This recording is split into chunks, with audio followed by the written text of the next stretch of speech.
Lok Sabha മണ്ഡലങ്ങളിലൂടെ doctor അരുൺകുമാറിനൊപ്പം റിപ്പോർട്ടറിന്റെ അശ്വമേധം പര്യടനം തുടരുകയാണ്. ഇന്ന് അശ്വമേധം എറണാകുളം മണ്ഡലത്തിലെ വോട്ടർമാർക്കൊപ്പമാണ്. കാണാം അശ്വമേധ കാഴ്ചകൾ കൊച്ചിയിൽ നിന്ന്.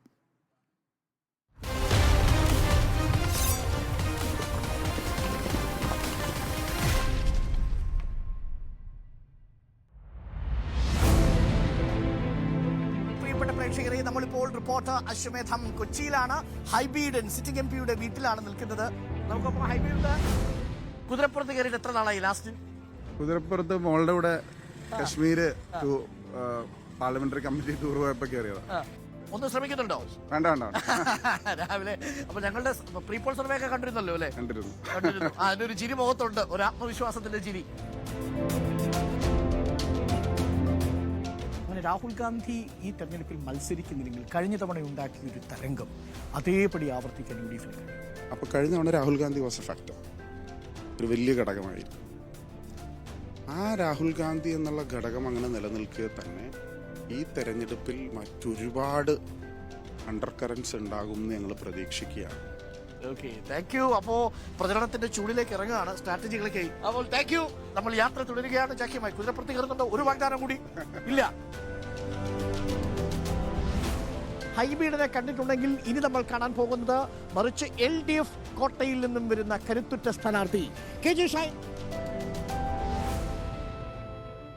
തെരഞ്ഞെടുപ്പിലേക്ക് ഇറങ്ങുമ്പോൾ ഹൈബീഡിനുമായി ഞാൻ സംസാരിച്ചു. വളരെ കോൺഫിഡൻസ് ഉണ്ട് ഹൈബീഡിന്. പക്ഷേ KJ ഷൈൻ എന്ന് പറയുന്ന ടീച്ചർ വരുന്നതോടുകൂടി കളം മാറുമെന്ന പ്രതീക്ഷയാണ്. തീർച്ചയായും എനിക്കും നല്ലൊരു ആത്മവിശ്വാസമുണ്ട്. ഞാൻ ചെറിയ ക്യാൻവാസിൽ പ്രവർത്തിച്ച് അവിടെ ജനങ്ങളുമായി ഇടപെട്ട് അവരുടെ ഒരു അംഗീകാരം നേടിയ ഒരു ചെറിയ ആളാണ്. വലിയൊരു ക്യാൻവാസ് എനിക്കിപ്പോൾ ലഭിച്ചിരിക്കുകയാണ്. വളരെ സന്തോഷമുണ്ട്. അത് നന്നായി തന്നെ ചെയ്തു തീർക്കാൻ കഴിയും. കുതിരപ്പുറത്ത് കയറിയാലോ? ഞാൻ പണ്ട് കയറിയിട്ടുണ്ട്. ആണോ? ആ ശരി. കുട്ടികൾ വിനോദയാത്രയ്ക്ക് പോയപ്പോഴല്ലേ? കുട്ടികളെ പോയപ്പോ.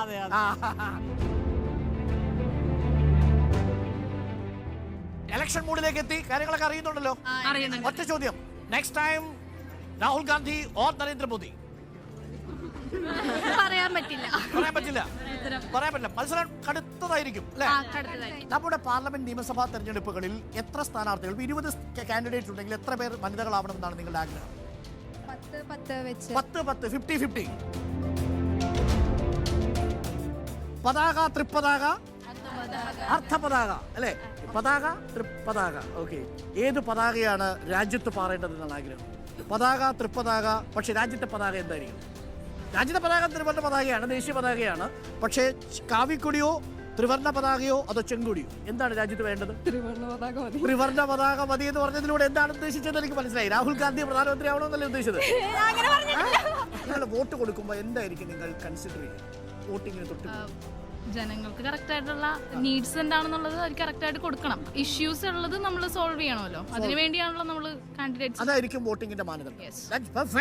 ഈ ചെറുപ്പക്കാർക്കുള്ള രാഷ്ട്രീയ കാഴ്ചപ്പാട്, അവർക്ക് വ്യക്തമായ നിലപാടുണ്ട്. അവരൊരു പക്ഷേ വളരെ വിശാലമായ അർത്ഥത്തിൽ രാഷ്ട്രീയ ക്യാൻവാസിലേക്ക് വന്നില്ല എന്നേ ഉള്ളൂ. പക്ഷേ നിലപാടുള്ള കുട്ടികളാണ് എന്ന് സെന്റ് തെരേസസ് ഒരിക്കൽ കൂടി നമ്മളോട് പറയുന്നു.